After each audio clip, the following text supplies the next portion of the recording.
mwenna akatambi kano mwakalabyeko nenjagala kabazanyira mutegeere kye ngendo bagamba akatambi kakano. Although me I am very firmly, of course, Parliament is not the one which runs Uganda. I can put it to a referendum.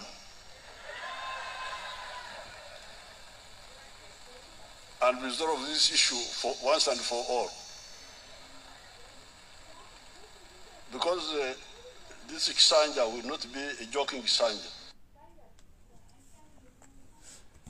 Omwami oyo okola akatambi ako yabadde ndowooza amaliriza mukolo gw'ekyankwanzi ewabadde abantu be nga bakola emikolo egyo.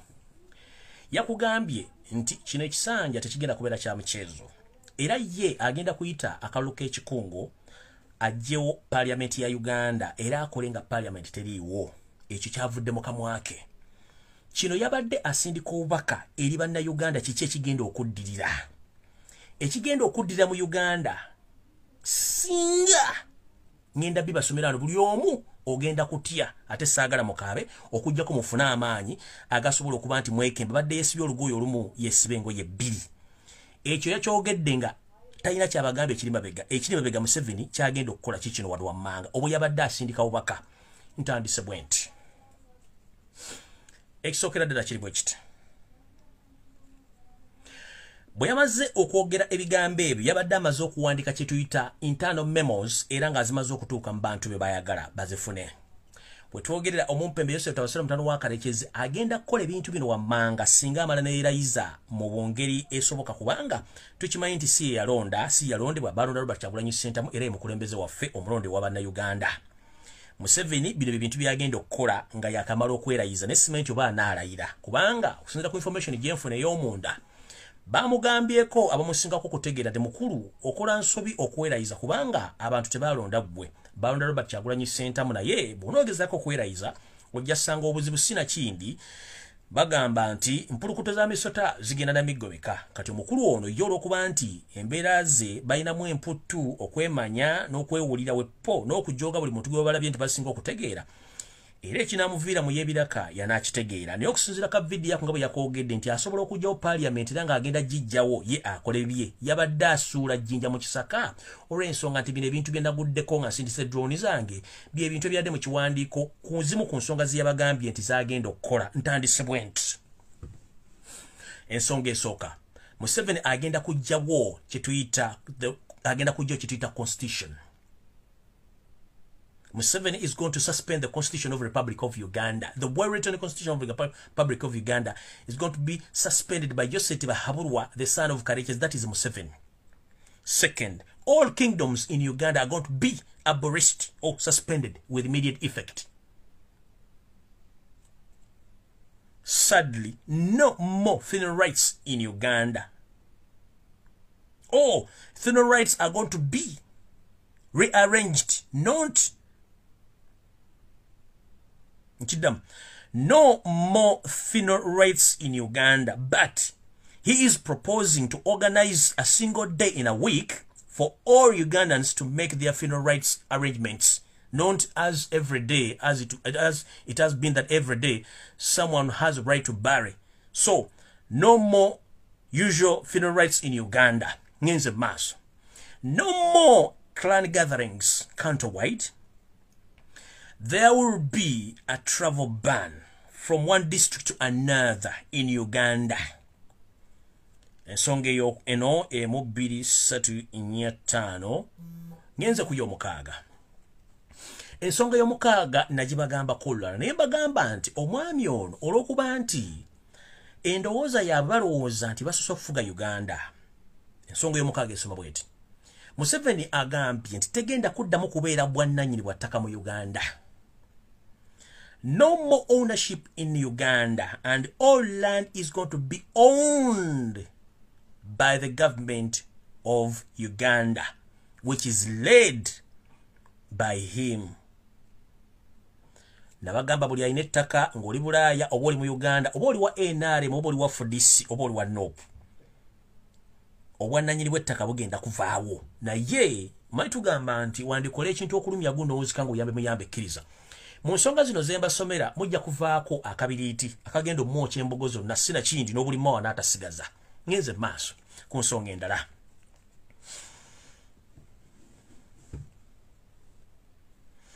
Ensonga endala y'omusanvu egamba nti teri Munnayuganda agenda kukkirizibwa kubeera mu kifo kyeyagalidde nga ye.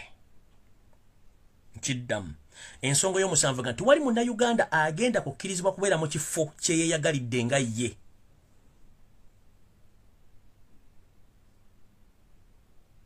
Mukitegedde bulungi? Omuntu yenna ayagadde okuva mu kitundu ekimu okudda mu kirala oyina okumala okufuna olukusa okuva mu ba government officials muli ba RDC ne ba minister. Nyinza maaso. Government ye yegenda okuba nga ye controllinga buli kimu kyonna ekikwasaganya ebintu ebyobugagga ebyomu ttaka ebyaweebwa Katonda okubuwa ensi Uganda. Nkiddamu. Government yegenda okuba nga yevunaanyizibwa ku byobugagga byonna ebyensibo eby'eggwanga Uganda Katonda bye yagiwa ebiri mu ttaka ebimanyiddwa ne bitamanyikibwa. Kiwedde. Ku nsonga endala. Enkola ebyenjigiriza egenda kukyuka Museveni agenda gikyusa nga talina kuyebuuziza. Mujjukire bano abampembe bavaire bagamba nti bagenda kuteeka olulimi Oluchina mu silabasi ya Uganda oddusomesa so nga ate ennimi enzaaliranwa ezimu zaagana okusomesebwa mu ssemateeka zaagana okusomesebwa mu masomero ga Uganda. So ensoma bagenda gikyusa. Ngenze maaso. Ensonga eddako teri munnamawulire yenna agenda kukkirizibwa kwogera ku nsonga ya gavumenti oba ensonga yonna ey'ebyobufuzi ekwatagana ku gavumenti y'omumpembe gy'asuubiramu agenda kwerayiza. Era okwogera ku nsonga zonna bannamawulire bajja kuba bakufuna olukusa okuva mu minisitule ekwasaganya eby'empuliziganya n'amawulire mu ggwanga. Ndowooza mwalabye ekyafudde ku muganda waffe Kagolo eyakubiddwa amasasi agaamutiddewo so nga ate mu wiiki y'emu maama we yafiiriddwa muganda wa Kagolo. Kitalo nnyo maama okuba nga wafiiriddwa abaana babiri mu wiiki emu. Mukama akugumye naye ng'ensi gye tulimu efuuse matongo lwakuba nti abamu bakyagiteekamu omuzannyo balowooza nti bye twogera bizibu naye bwe twogerera famire y'omukyalo ono bambi eri mu buzibu. Okufiirwa abaana babiri mu wiiki emu si kintu kyangu nnyo. Era gavumenti nyangu nnyo yakufuula mawulire n'okufuula obujulizi yavudde n'etandika okukola bisitoole nti okufa kw'abana abantu kulimu mukazi wababo kenyini gwe beewasiza yabaviiriddeko okufa. Bagamba nti muganda bwa Kagolo bafuna obutakkaanya n'omukazi era yamuviiriddeko okufa. Ate Kagolo ekyamusizza nti abadde amanyi bingi nnyo ebiyinza okuviirako omukazi ono okuba nti ateekebwa mu mbuga z'amateeka okukola ki okuwozesebwa kyekyamukubiriza amasasi agaamutiddewo. Eyo keesi baba bagikulozinze mu ngeri yeeyo so nga ate bwe tunaatunoonyereza nnyo tujja ssanga ebintu byamusizza Kagolo ne famire ye bintu birala nnyo tebikwatagana nako bintu bya kiwojjolo oba bya famire. So naawe sigenda kulwawo njala tegeeza bannayuganda mwenna naddala abasaka amawulire nammwe bakuba emiggo gye babakuba mutegeere nti bano abasajja si bantu bammwe era abakwata nomugenda mukavalinga polisi simanya amagye simanya ali mala biseera. Wano njagala okugabya bannamawulire mwenna mu Uganda etteeka lijja. Teri munnamawulire agenda kuddamu kusaka oba okufulumya eggulire lyonna eryogera ku gavumenti nga tomaze kufuna lukusa okuva mu gavumenti y'omumpembe eyayagala okwerayiza ate nga tajja kulayira. Ekyo mukimaze ngenze ku nsonga endala. Ebibiina by'obufuzi byonna ebiri mu Uganda gye bujjako katono byandiweerebwa mu Uganda nga talina gwe yeebuuzizaako. Nkiddamu, all political parties in Uganda will be suspended with immediate effect. Nkiddamu, ebibiina by'obufuzi mu Uganda byandiweerebwa nga tebalina gwe beebuuzizaako. Ekyo nkimaze.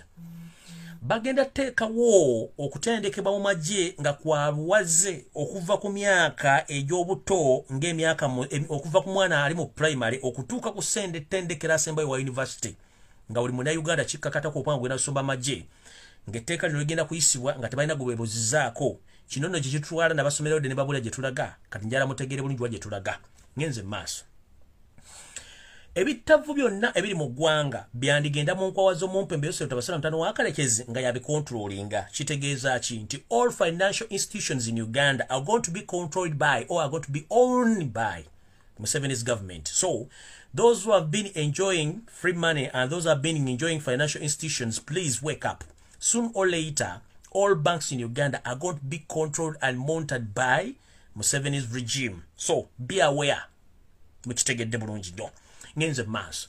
Agenze maaso n'agamba nti ekkooti zino ze mbadde mutwalamu abantu n'osaba beyiro ne bakuta nodde bweru n'olya ebinyeebwa ne weeyagala Museveni agamba bw'ati nti agenda kuddira kkooti y'amagye gye tuyita court martial yeebeera on top of all courts of law in Uganda nga court martial kyesazeewo tebaba kiddibwamu kitegeeza kkooti ezisigadde obungi zigenda kuba tezikyalina mugaso nga tuwujjira oba tufuuyira ndiga mulere nga yayina control okuba nti kati yayina amagye yakola buli kimu kino kituzaawa wiiki eno yennyini gye tukubye mabega oba gye tutannamaliriza akulira kkooti y'amagye General Guti mwamuulidde ng'akinnambuka abolooga akuba empi agamba nti talina kyasobola kukolera abantu ba Nuupu bali mu makomera okujjawo ng'afunye ebiragiro okuva mukama we eyamukwasa ofiisi Yosero Tabasiro ntano w'akalekezi yamubuulira ekyokukola oba bata oba basiba bw'owulira ensonga zino n'ogenda ng'ofuna ebyokulabirako kimu ku kimu kikutwala ludda wanti gwe wakanya information n'ogamba ntukola diversion oba propaganda kitegeeza olina okufuna ekikunta ogende weebikke ekituufu kiri nti n'ekikunta oba okimanyi ndayira kubanga abantu abasinga obwe mumanyi ekikunta ye bulangiti oba essuuka zemusulamu enjeru ng'abale baziita ne balina piro 7 n'essuuka enjeru ekikunta ekyaffe eky'Abaganda batono nnyo abayinza okuba nga mukimanyi naye njala bategeeza ekkooti ez'amateeka agafa ga bulijjo zigenda kugibwa nga ziteekebwa ku bbali omumpembe Yosero Tabasiro ntano w'akalekezi ateeka kkooti y'amagye nga yemaliriza ensonga zino zonna bw'agamba tebagenda kuwa beyiro ate tolina wogenda kuwaaba olw'ensonga nti kkooti aba yazigyewo nga taddawo ezize eza kangalu mwana akusibira nga ye yamanyi kikyagenda okukolera ngenze maaso njagala Yoseri tibahabula Tabasiro ntano w'akalekezi Museveni ndowooza kunokuwolebwa toliiko video gyagisangako onaku lwenkya ngenda kujjambulange embengo mbimuli mbeeko emboozi zembanyumiza naye nga sinajjayo olunaku lwenkya njagala bategeeza ku information eno abantu bangi mu nsi yonna abamanyi Uganda batandise okweraliikirira olw'ensonga Uganda eringanga omuntu yali alumiddwako omusota nti bwe gulumuluma kiba kizibu nnyo okuba nti adda engulu abamanyi byafaayo bya Uganda era babiddingana bagamba nti bwe twolekedde yandibanga yentabiro y'okuba nti eggwanga liyinza okuba nti lidde mu mbeera gye lyalimu emabega olw'abaana byabufuzi abekkusanga bo nga tebatunuulidde byabufuzi bigenda mu maaso kwawulamu nakutta bantu nga byali mu myaka gye buvuddeko era omuntu omu yaŋŋambye nti kizibu nnyo eggwanga eryaffe okkula nga tukyafugibwa abantu abagwira nga tukyafugibwa omudumu gw'emmundu nga tukyafugibwa abantu abalowooza nti baasoma ng'ate baasomera mu ofiisi nayongerako naŋŋamba nti Uganda tetwefuganga olw'ensonga tukyalimu mukono gw'omuzungu ate ng'omuzungu omulimu gwe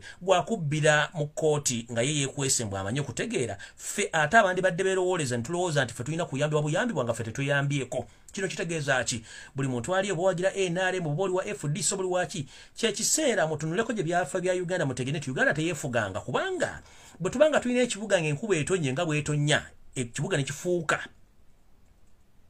entabiro y'akazambi ekibuga enguudo ezirimu gy'obeera nti abaazikola mu kusooka amugenzaamini n'obotte titookera olutwa we bazireka tezivangawo naye ng'abasajja bakwata omusimbi omupya n'omukka ne bazimba ennyumba mu Amerika mu Bungereza mu Europe wepo ne ku mawanga agatuliraanye nga bazimba bizinesi ne twebuuza ensimbi zino zidda ludda wakati simba wakati wano njagala nkunnyonnyole gwawuliza otegere bulungi ntandise bwe nti mukimanyi bulungi nnyo waliwo akakodyo ke mutamanyi kati kankabannyonnyole bano abampembe abali mu gavumenti y'omumpembe Yosero Tabasiro ntano w'akalekezi Museveni ne banne kiki bakola okubba ssente z'omuwa omusolo kati njala bazzaayo katono skando eyaliwo wakati wa governor Tumusimbe Mutebire n'omukulu oli omusajja omuganda eyalimu ng'amyuka Tumusimbe Mutebire nono omukyala bagenda eyalina obugulu omulinga nga straw eyabba eggwanga n'empapula za banka n'azitwala bagenda bwe twogera ali mu ggwanga lya Rwanda mwava n'agenda mu Amerika n'ali ensimbi ze neeyagala kubanga ensimbi bazibba bano abantu babba ssente bazikolamu ki era zitambula mitendera kimumpuliriza bulungi era musalemu akantu kano kokka mukate ku social media Museveni amanyi tumumanyi buli wamu bakola bwe bati baddira mu ministry ne basaba ssente ne baziteeka mu budget bwe zijja ne bazibbamu bwe bazibbamu azibbye n'agenda n'azimba moolo nga akamwesi n'azimba moolo oba n'azimba hoteli ennene kati bw'azimba hoteli ennene oba azimbye moolo nnene oba azimbye apartments nnene oba azimbye akedinga nnene nnyo kati kyebakola bakola bati bw'amala okubba omusimbi guno omubbi omukulu ye Yoseri Tibahabulwa Museveni ye mubbi omukulu afunako percentage ye bw'aba tafunyeko percentage gwakozesanga omuntu agenda okuinvestinga ssente ezo on his behalf kyovula nti buli abba ssente wali gwe baali basibe mu Uganda kati bakikola bati oli bwabba ensimbi agenda nazimba mu mall ennene oba nazimba mu apartments ne ba hotel kati bwamala zizimba mu apartment oba hotel ba arcade ng'akwata ebyapa ebyo byennyini n'endagaano kuyagulira oba teyagula oba ettaka babbali bbe ng'akwata ebikwatagana ku arcade eyo oba mall oba hotel ng'abitwala mu bank nga bamuwa ssente ezikubisaamu ekizimbe eky'emirundi 2 katugamba akamwesi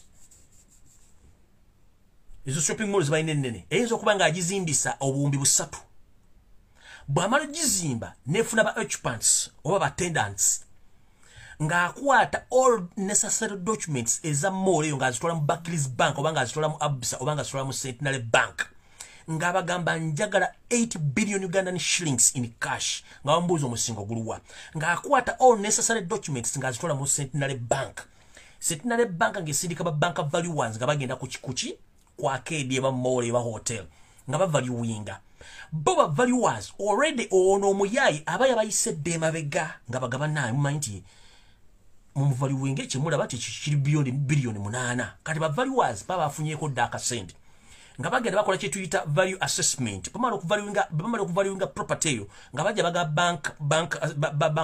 bank manager ne top boss nga baga nti omusajja property gyalese eri beyond oba eri worth sente zasobye in fact erina beyond sente zasabye nga bakwata billions 8 nga bazimuwa ng'agenda sente ezo ng'azikwata kubanga zo ziba already clean money kubanga asimya amazzi mwala n'ogatwala n'ogatwale waka n'ogapurifyinga ng'otaddemu eddagala n'ogasengereddamu n'ogafumba ne gamala okutukula n'oganywa kati ye system gye bakoledde ebbanga eddene nnyo kati bamukwasa sente zo billions 8 kyokka jjukira akosa billions nga 3 okuzimba ekintu kiri ng'akwata sente zino nga badduka mu America nga badduka mu Bungereza nga badduka e Dubai nga badduka e Singapore Malaysia Seychelles Barbados nga bagulayo bazimba ebizibu bazimba zo apartment jukira ziri clean money kati bw'amala okukola ekintu ekyo tosombe bakikoza abantu bangi nnyo bamala okikola ebbanga bakikoledde ebbanga mugenda okulaba banka sima kino yakiwambye banka kiri yakiwambye already yakivuddemu dda yafuna more money than what he invested from the government ziyabye mukitegedde ekyo bakola terina wogenda kisanga wano kujjako kikunyunyulu kitegeere tolina wogenda kisanga okujjako nzo kikunyunyulu kitegeere era ndoza mukitegedde bulungi nti bana basajja babba ssente mu ggwanga nga bazi investing ewantu bamala bagenda bye ba investinze bennyini nga bagenda bateeka mu banka nge bawa hard cash nga musitula nga bagenda mu investing ebweru already yafunye clean money okuva mu banka ng'atute proper documentation ez'ebizibe byalina ba property zalina ng'agenda bateeka ssente Barbados wa Dubai wa kyova tebavaayo kati tosobola kumutracinga nti alina kino alina kiri that's the system gye bakola ndoza mukitegedde bulungi ekyo tosobola kisanko New Vision kubukedde simanyi Star TV simanyi ono NBS simanyi bukedde simanyi NTV teri ajja kikugamba kubanga bonna kati system gye tulagamu government yoyina omuwa information eyoku broadcastinga ku TV fail to do set bagenda biggalawo kati buli avuma social media nga fetuwa information etufe tasobola ku broadcastinga ku TV ba ku radio Kampala that means muyina okwebereramu bannayuganda mutakikole mugenda kuba mukotakota mugaalo monde kati ndizo mukitegedde bulungi saagala mwebuzebuze sente zammwe ziragaluddawa musimanya eggwanga terikulakulana abasajja bazimbye zo hostel makerere wonna kiwuunya wonna kusereza omwomusolo bazimbye za apartments zinaalya zaani zonna eyo ku Northern Bypass biki byonna sente za muwamusolo a normal government servant esente zaafuna bwombuuza ebbanga lyakoledde mu Uganda tasobola kubanga bali worth billions of money zibalina including Museveni himself katunulira molo gye bazimbya n'ensambya sente za COVID-19 wanda gye bazimbye kawempe sente za COVID-19 zakulabirira abantu bazimbye mu molos kati mwana agenda sinzi bwana agenda kukwata sente akwate properties ezo azize mu banka agiye sente yabula agenda tolina wogenda musanga